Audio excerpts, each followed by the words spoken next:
औलाद कदर से बुढ़ापा उम्दा, सौदा ईमानी बढ़ता हो। हाल बुजुर्गा बेशक कैसा, नस्ल आइंदा फलता हो। दोस्तों, अगर आपका बृहस्पति भाव नंबर 5 में बैठा है तो लाल किताब में आपको ब्रह्म ज्ञानी बोला है। आज इसी पे हम लोग चर्चा करने जा रहे हैं। सबसे पहले मैं आपको नमस्कार।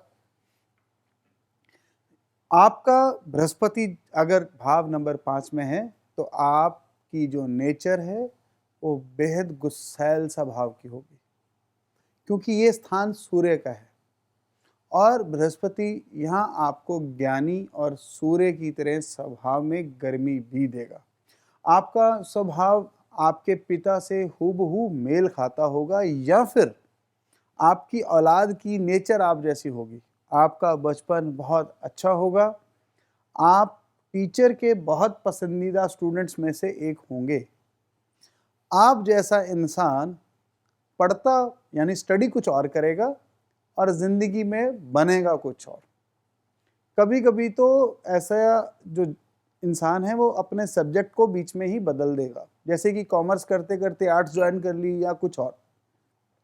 बचपन में आपके जैसे इंसान के मन में धर्म के प्रति, मेडिटेशन, हीलिंग, टीचिंग, ऐसे सारे सब्जेक्ट्स के प्रति आपका जो लगाव है बहुत ज़्यादा अक्सर होता ही होता है, जिस वजह से आप या तो ऐसे लोगों को अपना दोस्त बनाएंगे, उनकी तरफ आकर्षित हो जाएंगे, या फिर इस तरह के करियर को ही चुन लेंगे।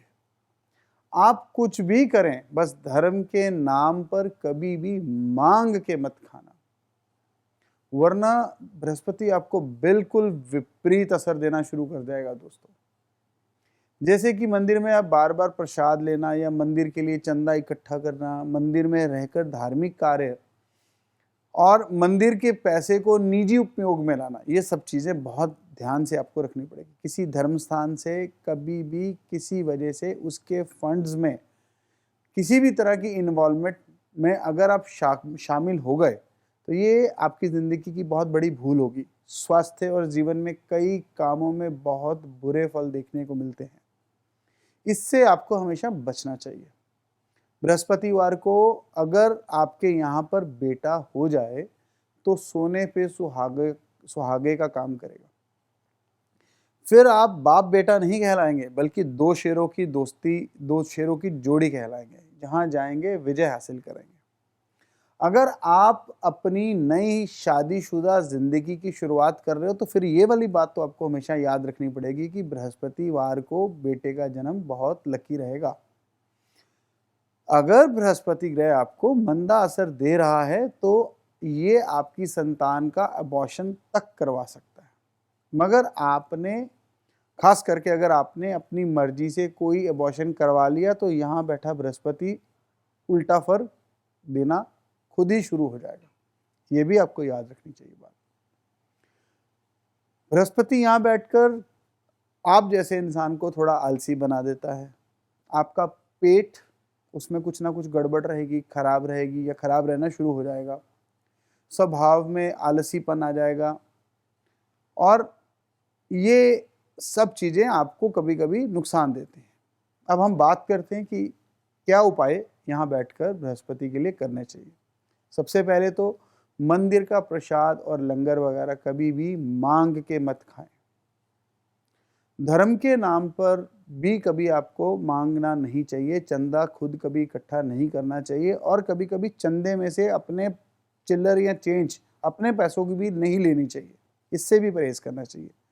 जो मोटी बूंदी वाले लड्डू हैं, देसी बूंदी के लड्डू, वे आपको 5 किलो अगर हो सके तो 5 किलो, नहीं तो 500 ग्राम, अगर उससे भी कम तो 5 लड्डू गणपति जी महाराज को आपको भोग लगाने चाहिए अच्छे काम से पहले। स्कूल टीचर वगैरह जो अध्यापक हैं आपके, उनको भी आपको अगर मिठाई दे सकते हो तो देना चाहिए। ये भी आपको नेक फल देगा। छोटे बच्चों को भी आप बेसन के लड्डू दे सकते हैं।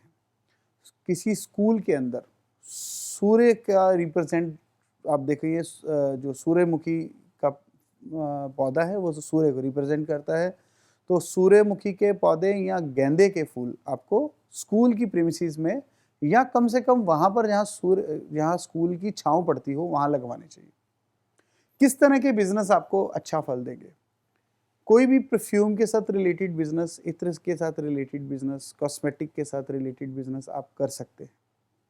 इसके अलावा रेडीमेड गारमेंट्स के साथ, एजुकेशन के साथ रिलेटेड बिजनेस आप कर सकते हैं। राइटिंग और पब्लिशिंग के साथ रिलेटेड किसी भी तरह का, स्कूल के साथ, कंसल्टेंसी, आप किसी भी तरह की कंसल्टेंसी, या मैंने आपको जैसे बताया स्पिरिचुअल लीडर या कोई प्रीस्ट, हीलर, या किसी भी तरह के रिलीजियस प्रोडक्ट्स जो आप धार्मिक स्थानों पर देखते हैं, उनकी सप्लाई या मैन्युफैक्चरिंग। लॉटरी और शेयर मार्केट के अंदर ये भी आपको फ़ायदा देंगे। टीचर का प्रोफेशन और जो प्रोफेसर वगैरह हैं, ये भी आप इस तरफ भी आप अपना करियर सोच सकते हैं। अंत में दोस्तों आपको मैं एक महत्वपूर्ण बात बताना चाहूँगा कि यदि अगर कोई भी ग्रह, उस पर अगर किसी मित्र की दृष्टि पड़ रही है या उसको किसी मित्र का सहयोग मिल रहा है, तो उसका अच्छा फल जो मैंने अभी आपको बताया वो बढ़ जाता है। परंतु इसके विपरीत अगर किसी शत्रु ग्रह की उस पर दृष्टि पड़ रही है, तो वह अपना नेक प्रभाव नहीं दे पाता। यानी कि जो बातें मैंने अभी बताई हैं उसका फल आपको पूरी तरह से नहीं मिलेगा। इसलिए आपको किसी अच्छे ज्योतिष की परामर्श की ज़रूरत जरूर पड़ेगी। अगर आपको फिर भी आपको लगे कि मेरी बातों से आपको कोई इत्तेफाक है, तो आप जो मेरे ऊपर बताए उपाय हैं उनको करके बृहस्पति महाराज का उत्तम फल ले सकते हैं।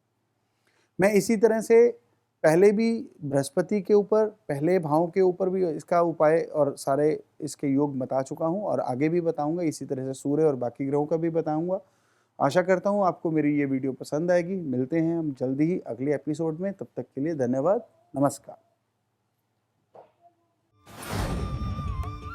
इस तरह की और भी अपडेट्स के लिए इंस्टाग्राम पर फॉलो करें और बेल आइकॉन प्रेस करें।